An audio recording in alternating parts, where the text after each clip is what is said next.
चलिए अब रुक कर लेते खबरों का। कैबिनेट मंत्री गणेश जोशी ने आईएसबीटी में आयोजित national convention of marine engineers and national seminar on maritime excellence through digital integration विषय पर आयोजित 2 दिवसीय सम्मेलन और संगोष्ठी कार्यक्रम में बतौर मुख्य अतिथि प्रतिभाग किया। इस दौरान कैबिनेट मंत्री गणेश जोशी ने इंस्टीट्यूशन ऑफ इंजीनियर्स के उत्तराखंड स्टेट सेंटर देहरादून की पत्रिका का विमोचन किया और उत्कृष्ट कार्य करने वाले वरिष्ठ अभियंताओं को स्मृति चिन्ह देकर सम्मानित भी किया। कैबिनेट मंत्री गणेश जोशी ने कहा कि राष्ट्र के निर्माण में अभियंताओं का बड़ा योगदान है। उन्होंने भरोसा जताते हुए कहा कि पीएम मोदी के एक भारत श्रेष्ठ भारत को साकार करने की दिशा में अभियंता अपनी सहभागिता सुनिश्चित करेंगे। वहीं कैबिनेट मंत्री गणेश जोशी ने कहा कि संगोष्ठी में वरिष्ठ अभियंता और तकनीकी विशेषज्ञों की ओर से प्रतिभागिता की जाएगी। उनके अनुभवों का लाभ देश की शिपिंग उद्योग को प्राप्त होगा। उन्होंने कहा कि निश्चित रूप से राष्ट्रीय संगोष्ठी में संबंधित बिंदुओं पर होने वाली चर्चा के सकारात्मक परिणाम कालांतर में निकलेंगे।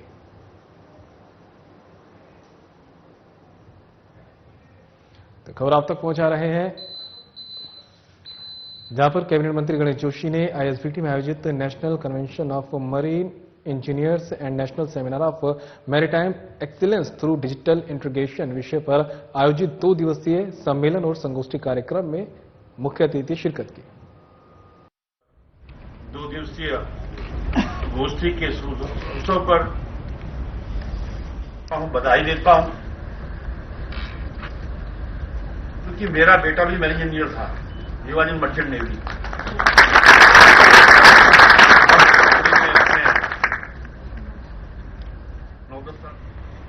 आपका बहुत बड़ा योगदान है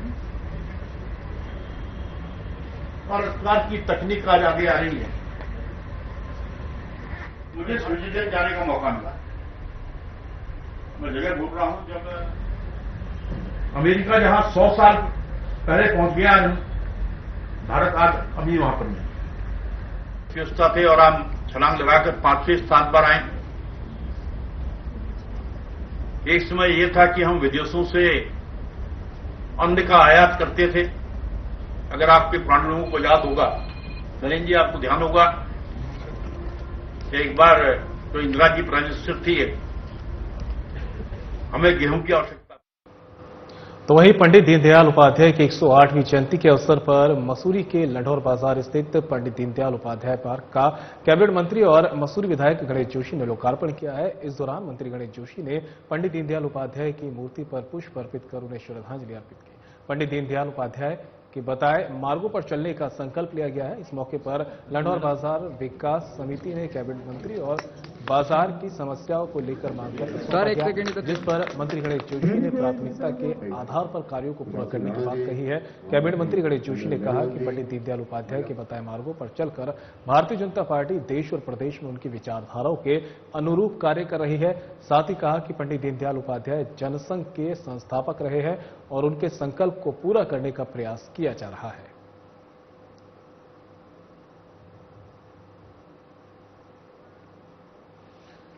तो खबर आप तक पहुंचा रहे हैं, जहां पर पंडित दीनदयाल उपाध्याय की 108वीं जयंती के मौके पर मसूरी के लंढौर बाजार स्थित पंडित दीनदयाल उपाध्याय पार्क का कैबिनेट मंत्री और मसूरी विधायक गणेश जोशी ने लोकार्पण किया है। इस दौरान गणेश जोशी ने पंडित दीनदयाल उपाध्याय की मूर्ति पर पुष्प अर्पित कर उन्हें श्रद्धांजलि भी अर्पित की। साथ ही पंडित दीनदयाल उपाध्याय के बताए मार्ग पर चलने का संकल्प भी इस दौरान लिया गया। इस मौके पर लंढौर बाजार विकास समिति ने कैबिनेट मंत्री को बाजार की समस्याओं से रूबरू कराया और इस दौरान मांग पत्र भी सौंपा गया है, जिस पर मंत्री गणेश जोशी ने प्राथमिकता के आधार पर कार्यों को पूरा करने की बात कही है।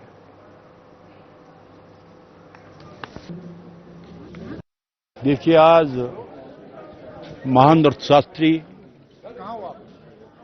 महान समाजशास्त्री, महान राजनीतिज्ञ, एकात्म मानववाद के जनक और जिनके चिंतन को लेकर कि समाज के अंतिम पीढ़ी के अंतिम व्यक्तित्व तक विकास की लहर पहुंचनी चाहिए, भारतीय जनसंघ के संस्थापकों में एक पंडित दीनदयाल उपाध्याय जी की 108वीं जयंती हम यहां पर मना रहे हैं। इस अवसर पर हमने एक मूर्ति का लोकार्पण व पार्क का लोकार्पण यहां पर किया है, ताकि यहां की जनता उनसे प्रेरणा ले सके, उनके बताए मार्ग पर चल सके।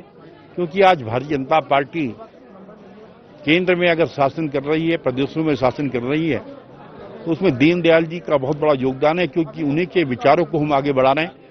मैं इस अवसर पर उस महान शख्सियत को नमन करता हूं, अपनी श्रद्धांजलि व्यक्त करता हूं और इस अवसर पर कुछ मांगे यहाँ के स्थानीय लोगों द्वारा मांग पत्र मुझे दिया गया है, शीघ्र उसका भी समाधान हम करेंगे। सर, यदि मसूरी की सड़कों बारिश हो रही है, माननीय मुख्यमंत्री जी ने घोषणा की है कि 15 अक्टूबर तक जैसे ही मौसम सही होगा, मसूरी क्या पूरे प्रदेश की सारी सड़कों को ठीक हमारी सरकार करेगी। चलिए अब खबरों में आगे बढ़ते हैं। महिला कांग्रेस की प्रदेश अध्यक्ष ज्योति रौतेला के नेतृत्व में महिला कांग्रेस कार्यकर्ता और महिला स्वयं सहायता समूह की महिलाओं ने प्रदर्शन कर सचिवालय कूच किया है। इस दौरान उन्होंने सीएम धामी के नाम संबोधित ज्ञापन एसडीएम को सौंपा है। महिला कांग्रेस की प्रदेश अध्यक्ष ज्योति रौतेला ने कहा कि 2014 से टेक होम राशन का काम स्वयं सहायता समूहों को दिए जाने लगा था। 2022 से टेक होम राशन के वितरण का काम स्वयं सहायता समूहों से लेकर फूड कॉरपोरेशन ऑफ इंडिया को दिया। उन्होंने कहा कि अब एक बार फिर से राज्य सरकार की ओर से बिना टेंडर प्रक्रिया अपनाए हुए 250 करोड़ का ठेका भारत सरकार की एजेंसी एनसीसीएफ को देने के लिए मंत्रिमंडल में प्रस्ताव पास करने की योजना बनाई गई। सरकार के इस निर्णय से स्पष्ट हो गया कि बीजेपी सरकार की महिलाओं को सशक्त और स्वावलंबी बनाने की बात महज एक दिखावा है।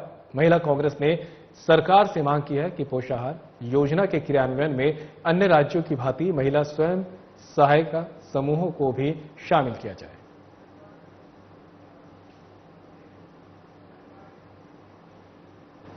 चलिए आपको सीधा हरिद्वार के हर की पौड़ी ले चलते हैं, जहां पर गंगा आरती का लाइव प्रसारण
और इस बीच बड़ी खबर सामने आ रही है नैनीताल से। आपको बता दें, दुष्कर्म के मामले में फरार चल रहे आरोपी को पुलिस ने गिरफ्तार कर लिया है। बड़ी और अहम जानकारी आप तक पहुंचा रहे हैं नैनीताल से, जहां पर दुष्कर्म के आरोपी को पुलिस ने गिरफ्तार कर लिया है। आरोपी दुग्ध संघ का अध्यक्ष मुकेश बोरा गिरफ्तार हुआ है। एसएसपी प्रहलाद नारायण मीणा ने किया मामले का खुलासा। आरोपी को पुलिस ने यूपी के रामपुर के चाकू मोहल्ले से किया गिरफ्तार। ये कहना एसएसपी का। दुष्कर्म और पॉक्सो एक्ट में नामजद था आरोपी। लंबे समय से पुलिस कर रही थी मुकेश बोरा की तलाश। आरोपी लगातार पुलिस को दे रहा था चकमा। मुकेश बोरा की गिरफ्तारी के लिए लगी थी पुलिस की 5 टीमें। यूपी, फरीदाबाद, दिल्ली सहित कई स्थानों पर की छापेमारी। आरोपी पर लालकुआं निवासी महिला ने शारीरिक शोषण और अपनी बेटी के साथ छेड़छाड़ करने का लगाया था आरोप। महिला की तहरीर पर आरोपी के खिलाफ पॉक्सो एक्ट और दुष्कर्म की धाराओं में दर्ज किया गया था मुकदमा। जिला प्रशासन मुकेश बोरा के मूल निवास, किराया आवास और चल संपत्ति की कर चुके हैं कुर्की। आरोपी मुकेश बोरा ने कहा, मेरे साथ हुई बड़ी साजिश। सालों से जो लोग मुझे चुनाव में नहीं हरा पाए, आज अंतिम हथकंडे के रूप में मेरी 34 साल की मेहनत को बर्बाद करने की कोशिश की है। मुझे गोलू देवता और न्यायपालिका पर भरोसा, निश्चित रूप से परिणाम आएंगे सामने।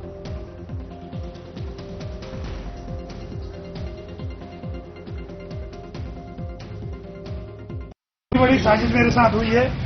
2 वर्षों से जो लोग मुझे चुनाव में नहीं हरा पाए, आज उन्होंने ये अंतिम हथकंडे के रूप में मुझे 34 साल की जो मेरी मेहनत थी उसको बर्बाद करने की कोशिश करी है। लेकिन मुझे गोलू देवता और न्यायपालिका पर भरोसा है। निश्चित रूप से परिणाम सामने आएंगे, मुझे स्वीकार होंगे। और मैंने पहले भी कहा, कौन लोग है वो लोग? मैं समझता हूँ मेरे से ज्यादा आप लोग जानते हैं। और लालकुआं थाना क्षेत्र में पंजीकृत बलात्कार की एफआईआर में दुग्ध संघ के जो अध्यक्ष है मुकेश बोरा, वो पहले दिन से ही वांटेड थे और इसको गिरफ्तार करने के लिए हमारी टीमें अलग अलग जगह गई। और आज जो हमारी टीम है, इसको ये उत्तर प्रदेश के रामपुर से इसको गिरफ्तार किया गया। ये पुलिस कंटिन्यू प्रयास कर रही थी। कुछ लोगों के द्वारा अभियुक्त को सहायता की गई और उसकी मदद की गई, जिसकी वजह से अभियुक्त बहादुर रूप से फरार रहा। और जिन लोगों ने मदद की उनको भी विवेचना में पुलिस ने शामिल किया।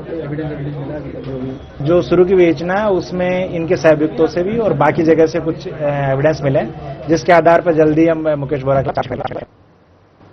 उत्तराखंड किसान मोर्चा संगठन के किसान अपनी मांगों के साथ लगभग पिछले 21 दिनों से रुड़की तहसील स्थित ज्वाइंट मजिस्ट्रेट ऑफिस के बाहर धरने पर बैठे हैं, जो कि अब रुड़की ही नहीं संपूर्ण उत्तराखंड में चर्चा का विषय बना हुआ है।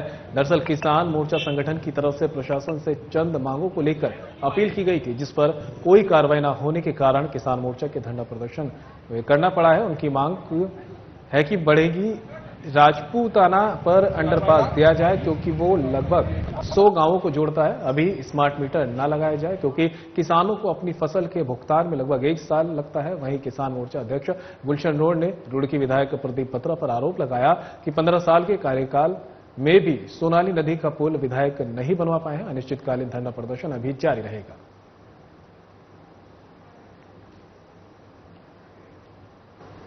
वहीं जनपद टिहरी के चंबा बाजार से दिन दहाड़े नाबालिग को एक युवक बहला फुसलाकर अपने साथ ले गया। अज्ञात स्थान पर युवक ने नाबालिग के साथ दुष्कर्म भी किया। नाबालिग घर नहीं पहुंची तो परिजनों को चिंता हुई। शिकायत मिलने पर पुलिस ने मामले में मुकदमा दर्ज कर आरोपी को कुछ घंटे में ही गिरफ्तार कर लिया है। पूछताछ में नाबालिग ने बताया कि युवक उसे चंबा बाजार में मिला और बहला फुसलाकर अपने साथ ले गया। रास्ते में युवक ने उसके साथ दुष्कर्म की वारदात को अंजाम दिया। थाना प्रभारी ने बताया कि आरोपी को कोर्ट के आदेश पर जेल भेज दिया गया है।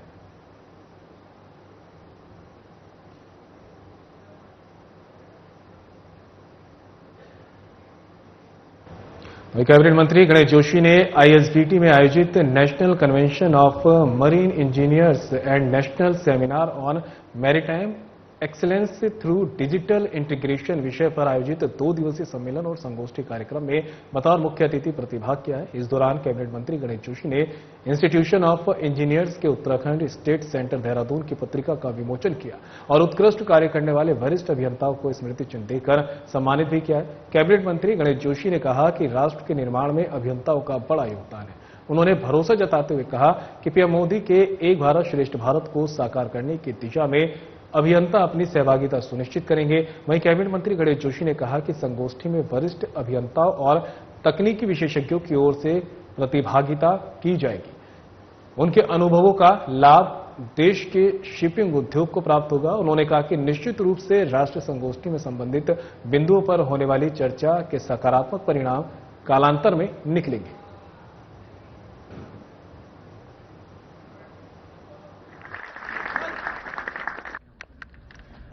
विषय पर 2 दिवसीय गोष्ठी के शुभ अवसर पर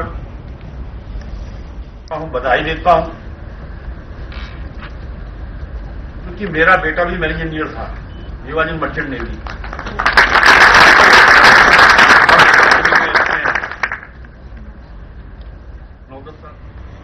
आपका बहुत बड़ा योगदान है और सरकार की तकनीक आज आगे आ रही है। मुझे स्विट्जरलैंड जाने का मौका मिला। मैं जगह ढूंढ रहा हूं, जब अमेरिका जहां 100 साल पहले पहुंच गया, भारत आज अभी वहां पर नहीं। व्यवस्था थे और हम छलांग लगाकर 5वें स्थान पर आए। एक समय यह था कि हम विदेशों से अन्न का आयात करते थे। अगर आपके पुराने लोगों को याद होगा, नरेंद्र जी आपको ध्यान होगा, एक बार तो इंदिरा जी प्राइम मिनिस्टर थी, हमें गेहूं की आवश्यकता थी। और फिलहाल बुलेटिन मेरे साथ इतना ही, लेकिन जाते जाते आपको ऋषिकेश के त्रिवेणी घाट ले चलते हैं, जहां पर गंगा आरती का सीधा प्रसारण जारी है।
Bye.